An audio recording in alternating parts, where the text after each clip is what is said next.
Welcome to Reef Diary, Day 105.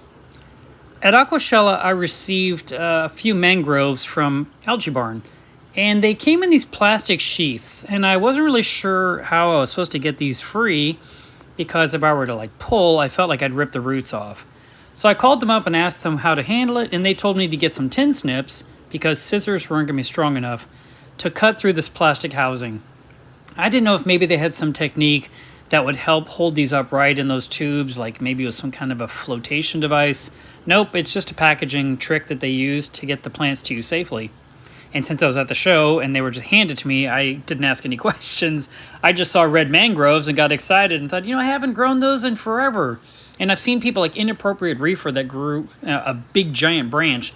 And I thought, man, that'd be cool. So I grabbed a whole bunch of them. However, I have no idea where to put them. They won't really work in my refugium as far as I can imagine, especially with the lighting. And if I put lighting up higher, what would end up happening is that I would end up flooding light all over the skimmer section and getting algae growing in the skimmer. I don't want that to happen. I didn't want to put in the overflow box of the reef because that's covered, which keeps algae out again. I can't just dangle them in the reef. That makes no sense. It would look weird to have these roots hanging down. You'd have some leaves above the water if I could even rig it. And they don't make any sense inside the frag system either. I mean, there's really nowhere to put these things. So I have to ask myself, what was I thinking? And then I ask myself, what can I do instead? And it occurred to me, I've got these plants, and I've got that vase. And my friend Felicia has been running reef vases for some time. So I called her up tonight, and I asked her, what do I need to know, or what do I need to be worried about, or what do I need to avoid to run a reef vase? Because me, I'm all about sumps and filtration, and this would really be a body of water that has no reprieve other than to take water out and put more water in. So the biggest concern that she seemed to indicate was that evaporation was a really big deal, and you need to top off every single day. I didn't really think it would be that much of a big deal, honestly. I couldn't imagine much water evaporating off of this. But since she brought it up, I'm going to have to pay attention to that. If you want to do something similar where you just have a little tiny bit of livestock in a small body of water, it's basically going to be a matter of water changes. And you can just take water right out of your reef and put it in there, and you can take water out of here and throw it away and put more reef water in, and just keep doing this to provide all the nutrients that the tank needs, as well as alkalinity and calcium, magnesium, all those things that your reef is getting on a regular basis that you couldn't possibly dose into this little tiny container. So this vase right here holds 8 cups of water, 2 quarts, and that's without displacement. And so I really had it down to about 6 cups of water. I took some out to make room for the sand, and watch this. Yeah, okay, didn't expect that to happen. Talk about being messy. I'm never this messy. I was like, okay, great, something to clean up. And then I wanted to put these roots into the sand, which seems to be semi-impossible right now. The other things I'm going to use will be the little tiny Siche pump, the Synchro Nano.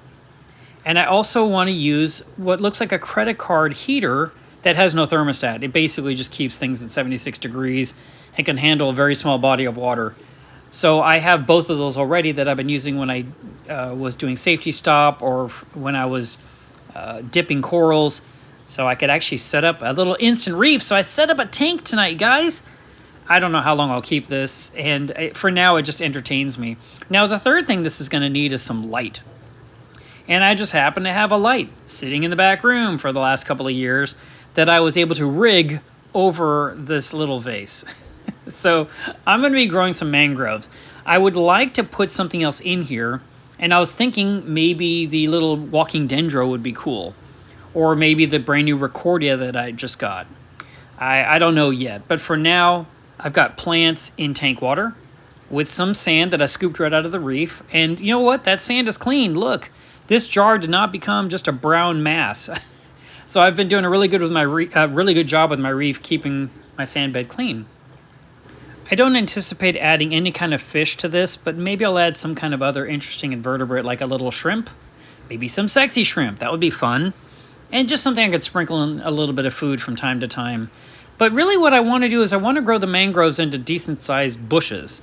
I think that would be the coolest part of all, and they could just be their own little biotope. And who knows, I might end up making something out of acrylic to be a clear-looking aquarium, so to speak. Now, this is obviously not going to stand inside my kitchen on the kitchen counter on top of my cutting board. This has to move, and I'm about to do that. And where I put it for now is literally another temporary choice. So I still have to decide where things are going to go. And I have a lot of changes that are going to happen in the next month or two. And so this will eventually get a little spot. But for now, I just had something fun to do that was different from the reef tank itself. The reef today didn't need anything. Everything's going really well. The only issue seems to continue to be that sea bay will not settle into its spot. But I will deal with that one tomorrow. So here is the heater and the power head, which I secured to the back of the vase with a sticky zip tie. And that way I can kind of do a little bit of cable management. And I have to plug in a total of 3 things. Remember when you guys said, well, don't you want to have another tank? I'm like, no, more things I have to plug in. Just with this little simple system, I needed the power head, the heater, and a light. And technically the light needs a timer, unless I am able to program it successfully. So what I'm using is a Kessel 360X. And I have the arm, but the bracket part doesn't work for me, so I'm connected it to a microphone stand with some zip ties. And there you have it. I present to you a pico reef, probably the smallest aquarium I've kept thus far. I'm still familiarizing myself with the Kessel schedule in their app, and hopefully I can go ahead and set this up for refugium lighting, because that would be probably the easiest one to program. That's it for today, guys. I'll see you again tomorrow. Thanks for watching.